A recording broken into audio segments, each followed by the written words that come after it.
देश में शिक्षा नगरी के नाम से मशहूर कोटा इन दिनों बदहाली पर आंसू बहा रहा है। दरअसल कोरोना संक्रमण के चलते कोटा की कोचिंग संस्थाओं में पढ़ाई कर रहे लाखों स्टूडेंट्स अपने घर लौट चुके हैं, जिसके चलते स्टूडेंट से आबाद रहने वाली शिक्षा नगरी की गलियां सूनी हैं। कोचिंग स्टूडेंट से हाउसफुल रहने वाले हॉस्टल और पीजी भी वीरान हैं। कोटा पर कोरोना के चलते पड़ रही आर्थिक मार पर देखिए हमारी खास रिपोर्ट।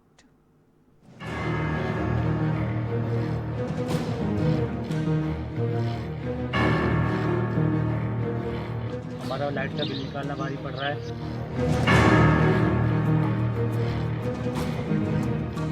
जो लोन है बनाने पे जो लोन हमने किया था उसकी किस्तें हमें चुकानी पड़ रही है।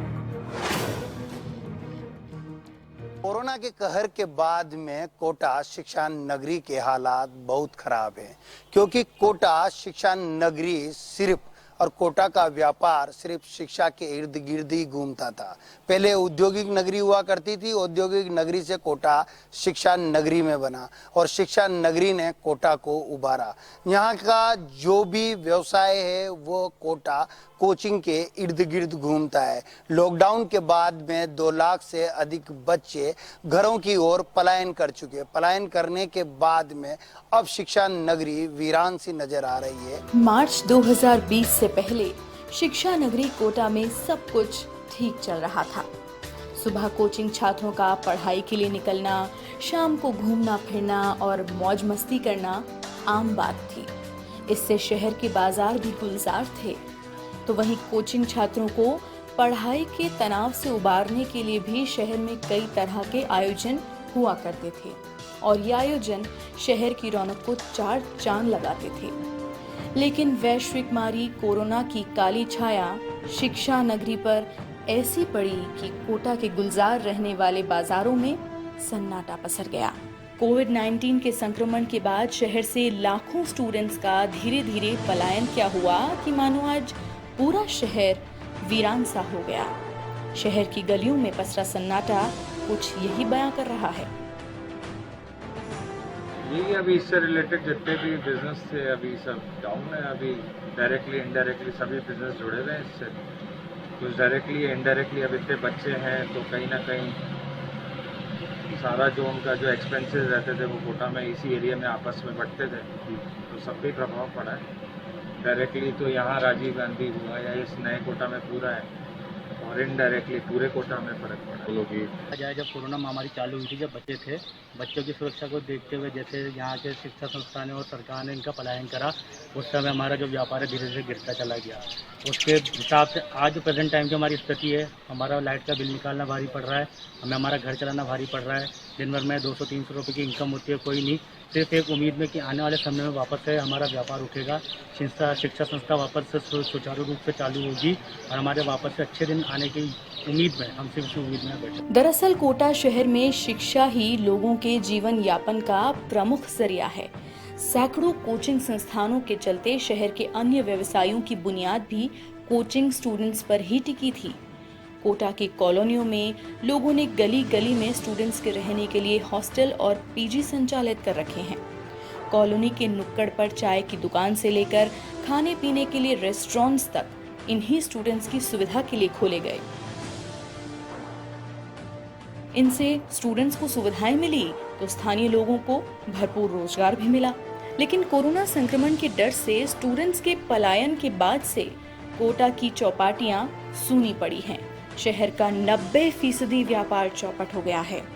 ऐसे में हालात ये हैं कि स्टूडेंट्स की बुनियाद पर खड़े हुए ये व्यवसाय संकट में हैं।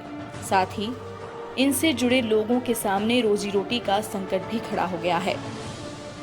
वहीं लोन लेकर हॉस्टल और पीजी संचालित करने वाले लोगों के सामने लोन की किश्त चुकाने की मुश्किलें आ गई हैं। हालांकि ऑनलाइन क्लासेस के माध्यम से शिक्षा को सुचारू रखने का प्रयास जरूर किया जा रहा है, लेकिन कोटा के बाजारों में रौनक लाने के लिए ये प्रयास काफी नहीं है। महामारी की वजह से जो सबसे बड़ा नुकसान हुआ है वो ये है कि इस साल जो कोर्सेज शुरू होने वाले थे एलन और अन्य कोचिंग संस्थानों के, वो शुरू नहीं हो पाए। तो हमारे जो हॉस्टलों में जो कर्मचारी हैं, स्टाफ है, उनकी तनख्वाह वगैरह हमें सब देनी पड़ रही है। लेकिन बच्चे कोई रहने के लिए आ नहीं रहे हैं। जो लोन है बनाने पे, जो लोन हमने लिया था उसकी किस्तें हमें चुकानी पड़ रही है। स्टूडेंटों पे डिपेंड है।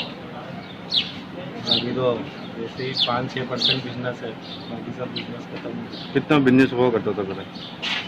5-10% बिजनेस है, 90% बिजनेस खत्म हो गया यहाँ का।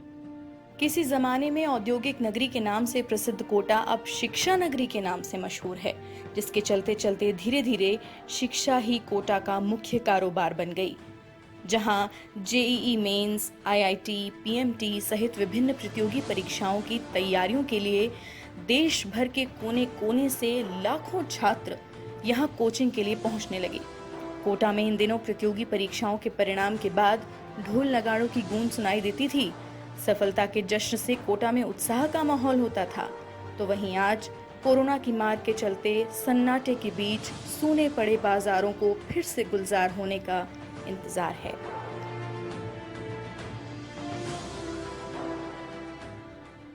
अब इस संकट से शिक्षा नगरी कोटा कैसे उभरेगी ये तो आने वाला वक्त ही बताएगा, मगर वर्तमान के जो हालात हैं वो काफ़ी खराब हैं।